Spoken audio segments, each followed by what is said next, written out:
All right, we've got a wild story out of Whatcom County. 250 million bees escaped a semi-truck after it rolled over. Take a look at that. This happened on Weed Camp Road near Linden. The road is currently closed near Loomis Trail Road, and that closure could last up to 2 days. Several bee experts have responded to that scene to help reset the box hives. So the process to contain and collect millions of bees are underway right now, as I just mentioned. And joining me live to give us some insight on this delicate operation is expert Quentin Gent with Seattle Bee Services. Quentin, thank you so much for joining us. It looks like you're out in the elements right now. Yes, thank you for having me. So, Quentin, you know, you've been a beekeeper for 20 years, so containment, beehives, of course, nothing new to you. But when you heard 250 million bees, I know I stopped in my tracks. What went through your mind? It's crazy. It's crazy numbers. A little sad as well, but yeah, for sure, crazy numbers. So when you talk about the whole process of retrieving these bees, can you kind of lay out the process? What are they doing right now to retrieve as many of those millions of bees out there? Yes, so there's a few hundred hives that were on that truck that toppled over. So the beekeeper right now, the focus is to straighten them up, the beehive, and make sure that as many bees stay in them. Currently, all the bees are flying. As you said, there's tens of millions of bees flying around. So they need to wait for the nightfall for all those bees to go back inside beehive and then truck them away. So the whole process is probably going to take 24 to 48 hours. So at night and in the morning, they can take them away, bring new hive for the bees to go inside and then take them away as soon as it's dark. And I heard that the queen bee plays a crucial role in attracting these bees back. Can you explain a little bit about that? Yes, she does. So every single hive, every single colony is like a family, and they have one queen, and she produces pheromone, a smell. It's their mom, and she has a smell that they recognize. Right now, let's be honest, there's a lot of smell, a lot of confusion. So it's going to take a couple days for the hive to calm down and see if all the queen made it back to their hive and make sure that the hive settled down. And the one that lost their queen, unfortunately, well, the beekeeper is probably going to provide them a new one. Right, and this looks like it's file video. Just wanted to make it clear for our viewers that this is not out there on the scene right now, Whatcom County. No. But also, too, realistically, how much can we expect to retrieve? What percentage of those 250 million bees? It is difficult to say. I would say most of them should be able to get back to the beehive and salvage the hive. Most of them should be fine. Most of them. Oh, that's good news. And for people who are driving there, you know, a little bit of an inconvenience in that rural area, and also for people who live around there, what do you want them to know about safety-wise? Well, to just avoid the area, that would be the best things, and then close their window when they go around where the bees are. And just in general, bees are not aggressive. They defend their hive if they feel threatened. So in general, like if you see a bee, just try to give her some space and it should be fine. And for some people that may not be familiar with this, you know, as you're driving down I-5 or any of the highways and you see those semi-trucks next to you, you might not even realize that they're actually transporting bees. It's more common than many may think, right? Yes, yes. Bees are getting trucked all around the country to do pollination. So those bees were most likely, I don't know which direction they were going from a pollination or to a pollination. So there's trucks, flatbed truck with hundreds of hive, usually a net over them, and then they carry hive from Maine to California, California to Washington State, to then Montana or Texas and Florida, all around the country.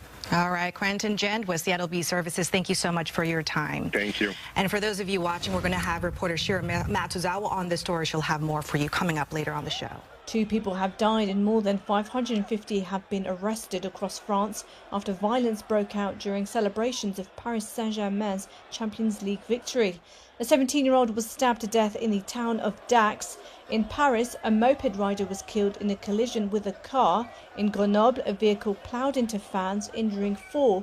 2 of them were seriously wounded. Authorities say 491 arrests were made in the capital alone, mostly for disorder and illegal fireworks. Police clashed with groups on the Champs-Élysées, where thousands had gathered. While officials praised PSG's win, the night was marred by chaos, injuries and deadly incidents across the country. The initial response by our officers, we were on scene very quickly. When we arrived, we encountered multiple victims. that were injured with injuries consistent with burns and other injuries. While our officers and paramedics and fire department personnel got those victims quickly to the hospital, our officers were pointed out, a suspect was pointed out to our officers on the scene. Our officers immediately encountered that suspect who was taken into custody without incident. That suspect, who I'm not able to ID at this time, was taken to the hospital with some minor injuries as well. So what I will tell you, on Pearl Street, it's a walking pedestrian mall downtown here. There was a lot of people out. Very beautiful day. There was a group of pro-Israel people that were there in a peaceful demonstration. I wouldn't even call it a protest. I believe that happens frequently down here. They were there in that area. We are looking and actively interviewing victims and witnesses to determine if that group was targeted or others, and we just don't have those answers yet. So I've been in contact with our local FBI multiple times. We are in contact with them here. We are not calling it a terror attack at this point. Again, it's way too early to speculate motive. I know there's a lot out there on social media, but I ask people just to give us a little bit of patience while we work through a really complex scene. A lot of witnesses were here. We've taken them to another location to debrief them and interview them. So our initial call, as I mentioned, was a report that someone was setting people on fire. That is fairly consistent with the injuries that we found on scene, but we're not 100% certain how that happened, and that's what we're doing to interview. There's a lot of witnesses that we're interviewing.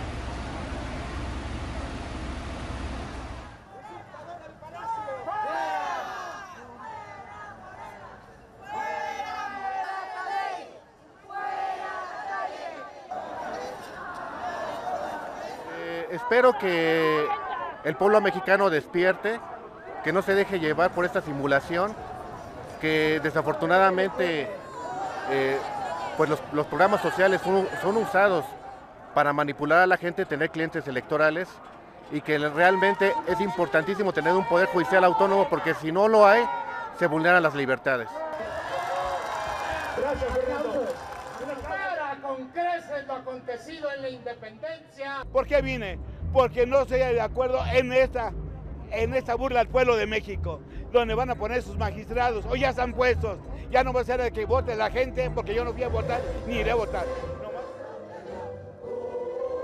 Gracias a todos por estar aquí. What I see is over 90% of the fires that have been started in Saskatchewan are caused from human activity. And so if you take away the human activity that is starting those fires, we would have a lot less fires in the province here. When it comes to climate change and Saskatchewan's contribution to the products that we produce to global climate change, my advice and my firm belief, and what I have talked about since long before being in this position, is that we actually need to produce more Saskatchewan agricultural products, Saskatchewan food products, Saskatchewan potash fertilizer, uranium, as we know what it is used for, because it is far lower in emissions per ton of production than any of its competitors around the world. And if I would point you to a Global Institute for Food Security, which is a research institute based out of the University of Saskatchewan. They did a study on our agricultural products. Our agricultural canola and wheat, for example, are produced with about a 65% lower carbon content than the next 7 largest producers globally. When it comes to peas and lentils, that climbs to 92 and 120% lower carbon content per ton of production than the next 6 or 7 global producers around the world. When it comes to potash, we're half. We're half of the next largest producers, which are Russia and Belarus. What about oil and gas? Oil and gas, we are lower than any of the like products around. In fact, when you go west of here out to North Battleford, Lloydminster, with the thermal projects from companies that have been invested in, like Cenovus and Strathcona, they've reduced their methane emissions since 2015 by about 65%. Name me another industry globally that since 2015 has reduced their methane emissions by 65%.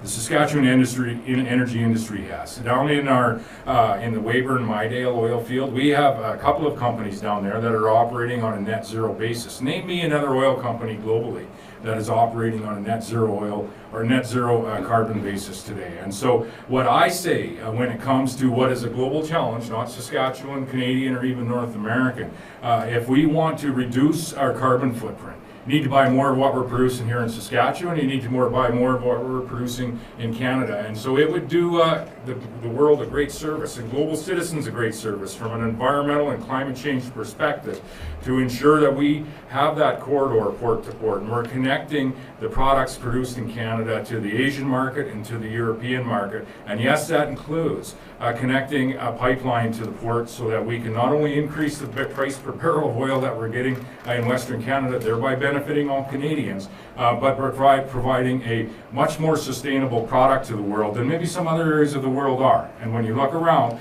those areas might not be that ethical in their production either. We have a responsibility, and the best stewards of forestry is the forestry sector.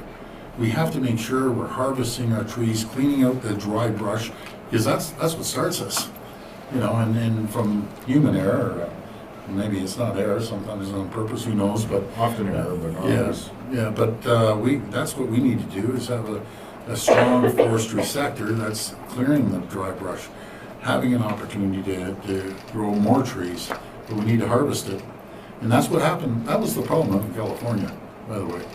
That was one of the big problems. Overseas now, and this morning, Palestinians say at least 31 people were killed after Israeli troops opened fire near an aid distribution site in southern Gaza. Nearly 200 others were injured. ABC's chief foreign correspondent, Ian Pennell, has the latest.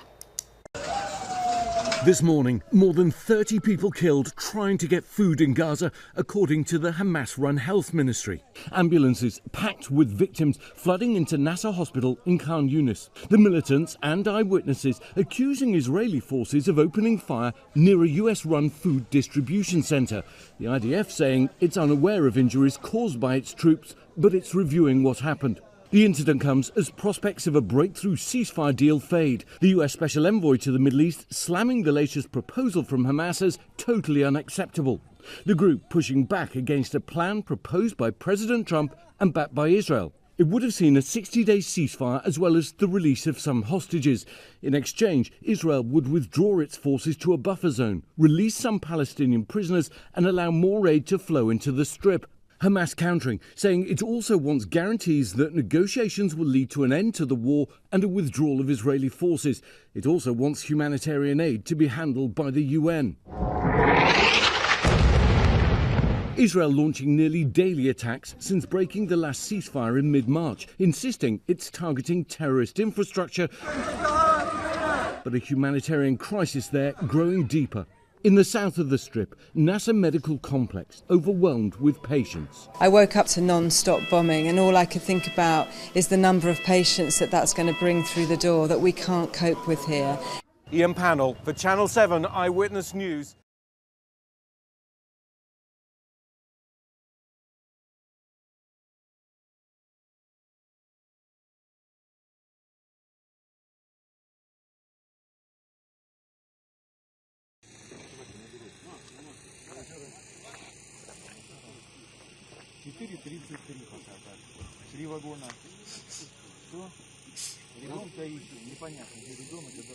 На базе школы разъем ПВР, все тут заставлены. Автобусы туда, сейчас, соответственно, там медицина находится. Произошел подрыв моста. Аварийного состава все еще на путях. Их уберут после завершения работы спасателей и криминалистов. Как сообщил губернатор региона Александр Богомаз, это был подрыв. Вся последняя информация у нашего корреспондента в регионе Игоря Давидовича. На трассе во время движения поезда, поезд Климова-Москва, где было 388 пассажиров. А на это время 7 человек погибло, получили ранения, в том числе трое детей, один ребенок, 8 месяцев, мальчик.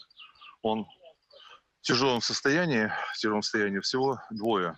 Из них один мальчик 8-месячный, который будет отправлен в Москву.